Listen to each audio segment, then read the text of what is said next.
지난 1년간 대구의 출생아 수가 코로나19 기저효과 등으로 깜짝 반등했는데요. 이 추세를 장기적으로 이어가기 위해 효율적인 저출산 보육 대책이 필요하다는 지적이 나옵니다. 정혜미 기자가 보도합니다. 대구의 한 산부인과 전문병원. 진료를 기다리는 산모들로 북적입니다. 실제로 산모들도 많이 늘어가지고 진료 보는 것 자체도 굉장히 늘었고 저희 분만 건수도 작년 대비해서 거의 한 10% 정도 늘었다고. 지난 넉 달간 대구에서 태어난 아기는 3,719명. 지난해 같은 기간보다 12.2% 많습니다.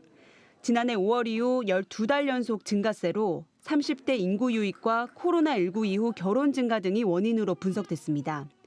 하지만 최근 5년을 거슬러 보면 대구 출생아 수는 지난해를 제외하면 매년 감소했고 현재 합계 출산율도 0.82명에 그칩니다.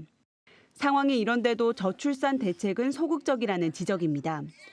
대구시의 출산 보육 정책 34개 가운데 25개는 난임시술비나 출산 양육수당 등 전국 공통사업으로 일회성 현금 지원이 대부분입니다.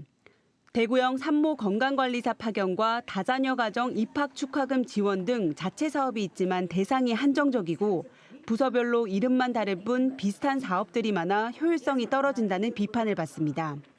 일회성으로 끝나버려서 그 저출생에 대한 정책에 대한 어떤 연속성이 없습니다. 전담 보수가 없다 보니 정책 자체가 좀 흩어져 있어서. 전문가들은 단편적인 현금성 지원에서 벗어나 생애 주기에 따른 종합 대책을 세워야 한다고 말합니다. 정책들이 유기적으로 조금 연계가 되어야지 사업의 어떤 실효성들이 나타나지 않을까 싶고요. 사업의 어떤 지속성을 담보할 수 있는 출생아 수 반등이 일시적인 회복에 머물지 않기 위해서는 출산과 보육, 청년기까지 이어지는 연속성과 실효성 있는 정책에 대한 고민이 필요해 보입니다. KBS 뉴스 정혜미입니다.